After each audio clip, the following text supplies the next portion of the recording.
most artists that were going to drop albums this weekend, other than Maggie Rogers, cleared out for the Queen.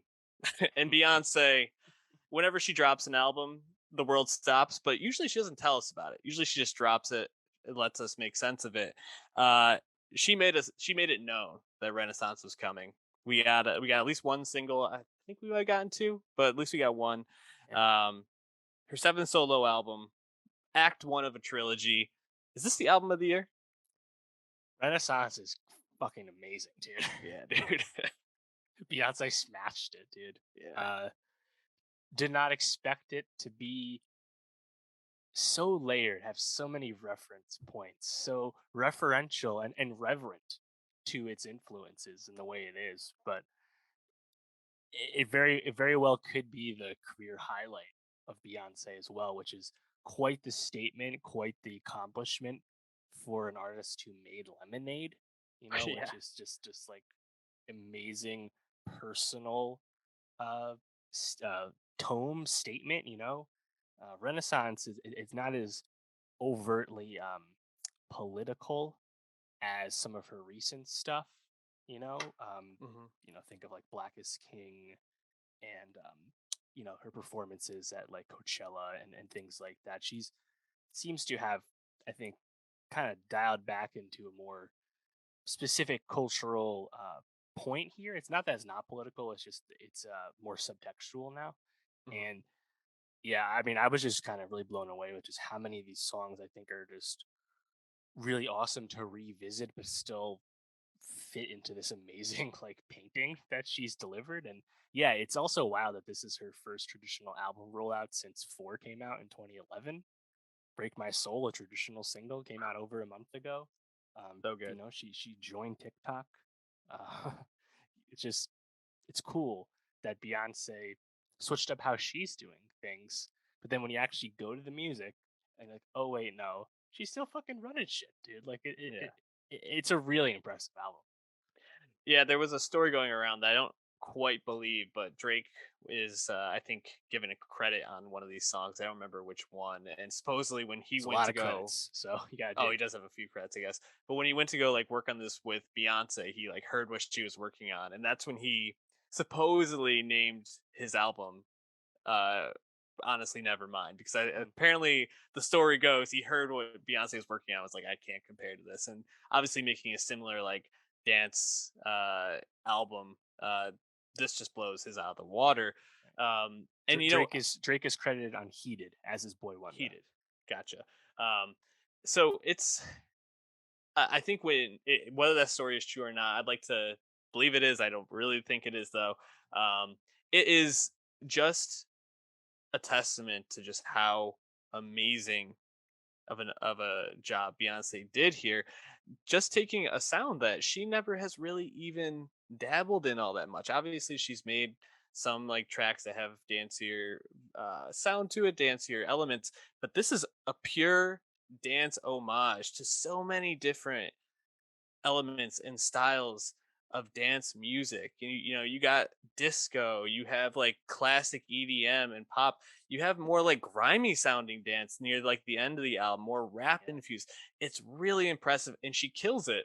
I saw another person talking about how like she's only got a few features on this. She has a ton of samples, a bunch of like high level producers working with her on this, but it almost feels like there's like multiple Beyoncés on this album because she's just Mm. constantly changing her voice, changing the way that she's singing or delivering, or even going about like uh, rapping at points. And it's just Yeah. really, really impressive to see her kind of mold this all together and create an album that even when you have listened to a song numerous times, it feels like it always takes you in a new direction. And it's just always like, how the hell did she conceptualize this? It's just Mm. really, really impressive. Uh, Blown away to say the least. Yeah, and I mean, a lot's been said before Drake, but especially since Drake released Honestly Nevermind, where the desire for people to listen to dance music at this time, a feeling of returning to the club and having a collective experience Mm, hasn't happened in a long time. Feels like a natural product of the pandemic, and like this is like this the expression in this way. But I think Beyonce takes it even a step further beyond just our current time because this album is so indebted to just the really grand and long tradition of queer uh, culture and community that has been fostered in dance halls for decades. And there's a long history of divas and icons being these huge touch points and rallying points as artists for people in the queer community, Mhm, dating back again decades, ever since, Diana Ross, for example, mhm, kind of becoming a gay icon and helping people get through the AIDS crisis through her music when she started writing music more directed to these fans of hers, right? Beyonce is taking all of that in and paying direct homage and paying people that she's sampling or working with that are from these communities as well, not famous artists at that. And I think kind of bringing it all together, it's really cool to see an artist of Beyonce's stature, Beyonce's fame, Beyonce's wealth still have so much tact and reverence for this specific community that is a part of her success and mhm. career, but she actually put in the work to like show that love and be really, I think, genuine in her appreciation for this very varied music. Like you said, we're talking about many genres right now, but I think that's really where like the subtext of this music comes from. Where again, it's not as in your face as like Formation when she performs at the Super Bowl, but Mhm. it's not that it has any less meaning. It's just a different way to understand and hear that message. Yeah, she might be one of the most thoughtful artists in terms of conceptualizing the story that she wants to tell with her art. Some of her recent work, you think about Lemonade, like you talked about, perhaps one of the most thoughtful uh, albums talking about a very public issue with her husband that you know very easily could have been made into a just a pure breakup album or like a I hate my husband type album, but really like beautiful messages about love, black love, for like what it means to forgive, what it means to move forward with someone after they've hurt you. Homecoming, the live album, the way that she centered that with the an HBCU marching band and really worked in these elements of black culture into this live performance and the video with it and her performance at Coachella, all of it incredible. And then you get this, like you said, just so thoughtful towards the LGBTQ community and these people who have been allies or been within the community and the art that they've made to help them or support them. It's just really wonderful and just elevates her beyond this person who makes amazing music, but is also a thoughtful and impressive artist in that Yeah. sense. You know, there's so much to like here. You mentioned the single "Break My Soul." I think that's a clear one of my favorites. It's also a bit cheating when you sample, "Show Me Love" and Yes. "Explode" on that one as well as a nice sample as well. Right.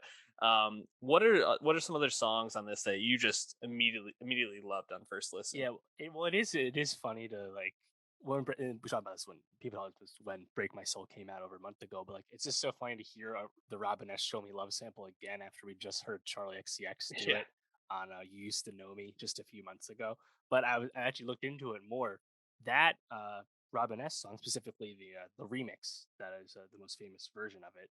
That has actually been officially sampled like over 100 times too. Yeah, It's just an amazing synth line at the end it's of the day. incredible. People know this stuff. So yeah, "Break My Soul," great choice for a single. It's Mhm. currently at number 7 on Billboard, and if you think about it, Beyonce actually hasn't had a number one single since "Single Ladies" back in 2008, a solo That's insane. number one. Uh, I think "Break My Soul" perhaps could get there next week Mhm. following this album coming out. I would certainly root for that. She deserves it. Uh, for me though, my obvious highlight is "Cuff It." I think that song is so fucking good. But I Great mean, I one. liked a ton of these songs, really. Yeah, Cuff It is really strong. What did you like about it? I mean, that's got a real, like, disco-y feel to me. Exactly. Yeah, I think it's just a imminently danceable disco song. The horns come Mhm. in there, but there's like these just so many flourishes throughout the song. Like there's times where the background vocals come in and they harmonize with Beyonce. It sounds really good. Then like Mhm. verse three, she's kind of doing like a hip hop cadence. Got me acting hella thoughty. Like it's it's fucking really good. I think it's just really catchy song, and like really uplifting. It's like it's kind of like exactly what she's going for with this album overall as a song like that. And I think that clearly could be like a wedding staple, a song like that. Yeah, totally. I immediately loved Cuff It. It just makes you want to move. And like you said, there's some flourishes. There's like a way that they toned the bass on that one where it sounds almost just like surreal. Like it's like this like wiggle. It's really strange, but I love it. Um my immediate like favorite track listening through was Virgo's Groove, which is Mm, kind of similar, but just like it's just this like pulsating disco jam bit more that funky, disco funk. yes, very funk, and it, like, just continues to build and become more and more intense, and, like, the guitar you think is gonna, like, give you a break at some point, and then the last, like, minute or so, just, like, Beyonce just, like, showing out with her vocals, dude, and she's harmonizing with those backup, singers. It's just, like, pure perfection. It's that everything I was hoping to get out of an album once I knew what the general vibe was. What other tracks do you like? Yep, I liked Church Girl. I think speaking of samples, and again, you really should just read a guide about the samples. There are so many. There's so many Yes. reference points and influences on this, but also direct samples. One of them is on Trigger Man, which on Church Girl, which would be Trigger Man, another one of the most famous and often sampled songs. This case, it's more about touchdown from Southern hip hop. But Church Girl is really funny because you have like the gospel coming in, you have the lyrics, but it's a bit more ratchet than you expect. And She gets in ratchet on general, this album. this is a hornier, more overtly sexual Beyonce Yes. album lyrically than we've gotten perhaps ever. I like that one. I mean, there's just so many songs. Like I think "Cozy" is an awesome club song. Pure Honey, another one. The more Mhm. '90s sample there. Uh, Summer Renaissance, another disco jam. Like you mentioned Virgo's Groove.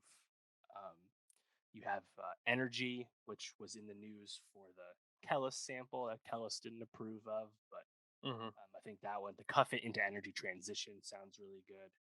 Um, Alien Superstar is another one that I enjoyed. Yeah. Grace Jones is actually featured on this, and she's clearly a reference point for some of the other songs that precede it. Shout out Thames being featured here as well, having that big Yeah. song with Drake and Future, now on the Beyonce album. Her debut album is hotly anticipated to say the least. Yep. It's it's just really impressive. You hit most of the songs I like the most. I think probably Pure Honey was one of my other like standouts on this. But like I think what I really love about that and what it encapsulates so well is with so many of these tracks, it takes you in so many different directions. Pure Honey kind of starts off as this like really like you said like horny but just like I don't know, slimy type sounding groove, and then halfway through it just kind of like moves into this like more like I don't even know like disco-y, funky, like glimmery type feel, but keeping those same lyrics. And then she starts singing. Like she just comes out of nowhere and just is like hitting the high notes. And I was just like, man, I just had no idea where a lot of these songs were gonna go. And for them to also have them all flow into each other and feel so cohesive as a work. I mean, she even like leads you into the album in terms of energy from I'm That Girl to Cozy, which are a little bit more low energy, into like Alien Superstar and Cuff It, where the energy really gets moving. It almost felt like a power hour at points, right? This is about an hour long. It's just kind of like insane how she was able to craft something so layered, like you said before. So there's a lot on here, man. Really loved it. And I thought Summer Renaissance was a great way to just like hammer home everything. Supposedly, this is the first of a trilogy that we're getting. How much credence you put into that? Yeah, well, it may not be as traditional as we expect. Of course, Lemonade had the accompanying film, and Black is King and Homecoming were more atypical releases as well. So I'm sure there is an act two in some fashion. Whether that means she makes another traditional album in a year or two, I'm less sure about that part. What I am sure about is that we're going to have a good old fashioned Grammy bloodbath next year, Beyonce versus Adele for album of the year, among other things. Just like the last time they released albums, and the discourse will be hot for that one. I think we all know that already. Um, yeah, I could if I had to like pick right now or like make a guess. I think album of the year feels pretty locked up for Beyonce, but I could see Adele maybe getting a record of the year for like Easy on Me or something like that, right? That Right. feels like if we had to split it, let's do that. Yeah, I think so. Beyonce probably will benefit from releasing uh, after Adele, Yeah, significantly after, right? Adele basically came out like right at at the the last start of Grammys. this Grammy year. So Yep. we'll talk about that more when the nominations talk happens in the fall. But yeah, I mean, this is the first Beyonce solo album since 2016, which means the only two people left on 2016 watch would be Rihanna and Frank Ocean, which it's just been so long for both of them. And there had been rumors of, who can really say how accurate, but there had been rumors that the next Frank Ocean album would be dancey as well. Frank, of course, has been an admirer and participating in club culture for a while now. If Frank gave us a club record of some kind, not even necessarily this year, but just that's what he did, I please, man, just please do it. We know he has it in him with Pyramids, so would love to hear it. Don't hold your breath though on either one of those albums. Uh, I know. I, Rihanna, actually, I was listening on Spotify, and after the album wrapped up for Beyonce, Rihanna came on, and I was just like, man, we need some more Rihanna music in our I lives. know. So love to hear it from her. I would also love her husband to drop some music too. Or Yeah. her baby dad, whatever. Would love Rocky to drop, but we'll settle for just Rihanna for now. Um. Anyways, follow our Nostalgia Best of 2022 to keep up to date with all the music that we like.